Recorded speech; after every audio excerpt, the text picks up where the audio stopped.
Assalamualaikum warahmatullahi wabarakatuh. Perkenalkan, nama saya Ade Suseno dengan NIP 1992 0121722022031007. Saya merupakan peserta pelatihan dasar CPNS Angkatan 98 kelompok 3 dengan Coach Bapak Suhanda SPD MAP yang diselenggarakan oleh Pusat Pendidikan dan Pelatihan Pegawai Kemendikbudristek tahun 2022. Pada kesempatan kali ini, saya ingin mempresentasikan atau memaparkan isu yang ada di satuan kerja sebagai tugas individu di agenda 3, yaitu Smart ASN dan Manajemen ASN. Pada pertemuan atau pada kesempatan kali ini, saya membagi topik presentasi ke dalam 6 bagian. Yang pertama yaitu identifikasi isu, yang kedua analisis isu AKPL, yang ketiga analisis isu USG, yang keempat analisis Fishbone, yang kelima dampak isu, dan yang terakhir solusi.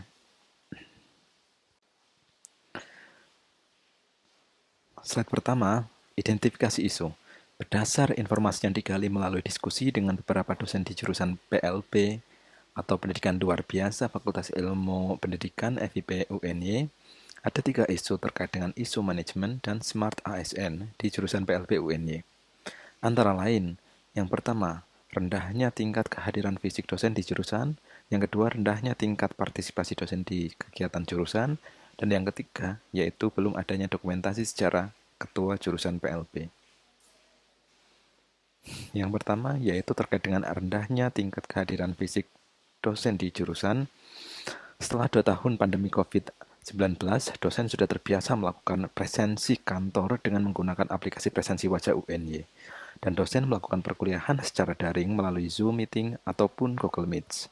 Seiring berjalannya waktu, kebijakan UNY mulai berganti dari perkuliahan daring menjadi tatap muka, sehingga mempersyaratkan dosen untuk hadir secara fisik di lingkungan kampus dan melakukan perkuliahan secara luring. Namun demikian, kebiasaan selama pandemi tersebut, seperti presensi online, masih melekat dan sebagian dosen masih belum menyempatkan hadir secara fisik di jurusan. Dari 27 dosen, di jurusan PLP yang sering hadir offline di kampus sekitar 30-50%. Hal tersebut berdampak pada mahasiswa yang akan kuliah luring dan mahasiswa yang akan melakukan bimbingan akademik. Rendahnya tingkat partisipasi dosen di kegiatan jurusan. Jurusan PLP UNY mempunyai banyak aktivitas, dari aktivitas tahunan, bulanan, dan sebagainya. Dan kegiatan-kegiatan tersebut mempersyaratkan dosen untuk berpartisipasi aktif dalam memberikan sumbangsi dan dedikasinya untuk jurusan. Namun demikian, sebagian dosen sering tidak bergabung dan berpartisipasi dalam kegiatan tersebut, baik secara offline maupun online, meskipun jurusan sudah mengirimkan undangan ke Bapak Ibu yang bersangkutan. Yang ketiga, belum adanya dokumentasi sejarah atau ketua jurusan PLP. Jurusan PLP berdiri pada tahun 1965. PLP UNY sudah menjadi wadah dalam mencetak calon guru di bidang pendidikan khusus selama 55 tahun. Seiring bergantinya tahun, PLP diketahui oleh beberapa dosen yang berkualifikasi dan dipercaya dapat memimpin jurusan ke arah yang lebih baik. Setiap ketua jurusan mempunyai peran dan keunikan masing-masing dalam menjunjung tinggi kualitas jurusan dari masa ke masa.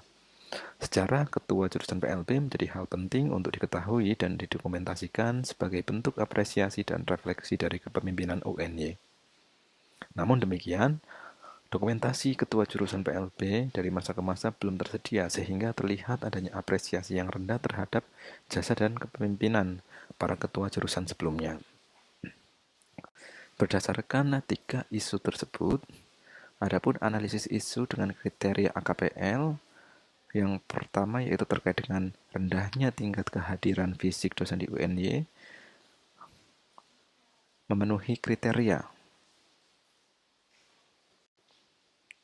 Untuk isu yang nomor 2, rendahnya tingkat partisipasi dosen di kegiatan jurusan tidak memenuhi kriteria. Dan isu yang ketiga yaitu belum adanya dokumentasi secara ketua jurusan PLP yang memenuhi kriteria. Berdasarkan tabel analisis AKPL, terdapat 2 isu yang memenuhi kriteria AKPL. Selanjutnya, diperlukan atau dilakukan analisis USG, urgency, seriousness, dan growth, untuk menentukan prioritas. Masing-masing kriteria akan dibobot dengan nilai 1-5 dengan ketentuan semakin tinggi nilai aspek tersebut semakin penting dalam menangani atau menindaklanjuti. Adapun hasil USG ditunjukkan pada tabel berikut.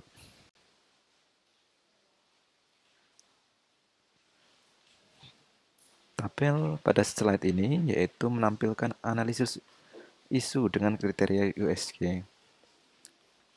Untuk isu yang pertama, rendahnya tingkat kehadiran fisik dosen di jurusan, mendapat total skor 10. Sedangkan isu yang nomor 2, belum adanya dokumentasi sejarah ketua jurusan PLP, mendapat skor 11. Oleh karena itu, untuk isu yang mempunyai skor paling tinggi akan ditindaklanjuti ke analisis isu dengan fishbone diagram, yaitu sebagai berikut. Setelah penentuan isu utama, langkah selanjutnya adalah melakukan analisis sebab akibat dengan analisis isu bagan tulang ikan seperti gambar di slide. Ya. Adapun 4 faktor yang mempengaruhi penyebab belum adanya dokumentasi sejarah ketua jurusan PLP, yaitu yang pertama terkait dengan surroundings atau lingkungan, yaitu lingkungan jurusan dan fakultas yang mendukung terhadap apresiasi sejarah kepemimpinan. Kemudian yang kedua yaitu rasa apresiasi dari dosen di jurusan. Poin yang kedua yaitu sistem, yaitu adanya website jurusan yang belum mengakomodasi isu terpilih dan belum adanya pembagian tugas tambahan atau PC untuk mengerjakan dokumentasi jurusan. Selanjutnya ada skills atau keterampilan, yaitu kemampuan mencari, mengelola, menghimpun, dan mengolah informasi sejarah kepemimpinan di jurusan PLP. Kemudian ada kemampuan mendesain dan mendokumentasikan sejarah kepemimpinan PLP melalui poster, diagram, bagan, ataupun buku. Yang keempat terakhir yaitu suppliers atau pemasok, yaitu belum adanya dukungan dana dari jurusan dan fakultas, dan adanya beban kerja dosen yang terlalu banyak sehingga tidak ada yang berinisiasi membuat dokumentasi sejarah kepemimpinan jurusan.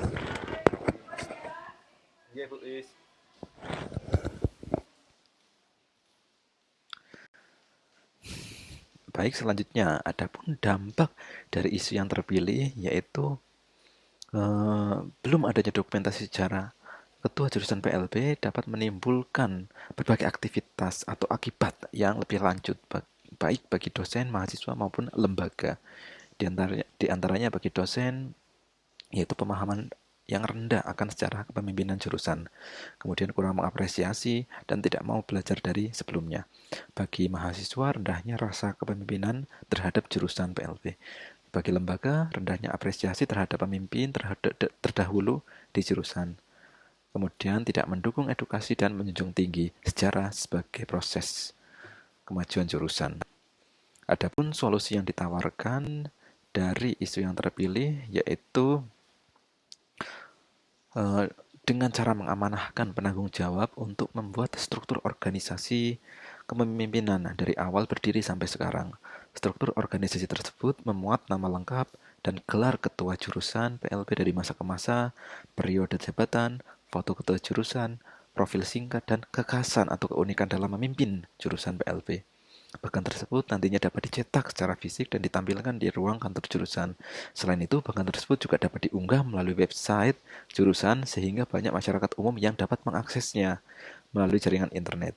Adanya solusi tersebut, dosen, mahasiswa, dan lembaga diharapkan memiliki pemahaman mengenai sejarah kepemimpinan di PLP, serta adanya apresiasi dan refleksi dari kekhasan kepemimpinan ketua jurusan tiap periode. Selain itu, lembaga juga memberikan contoh yang baik supaya menjaga sejarah baik untuk memiliki rasa cinta terhadap instansi.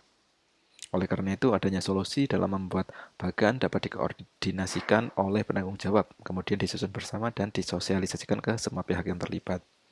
Sekian pemaparan terkait dengan isu yang ada di satuan kerja saya. Semoga presentasi saya dapat bermanfaat dan saya ucapkan terima kasih atas perhatiannya.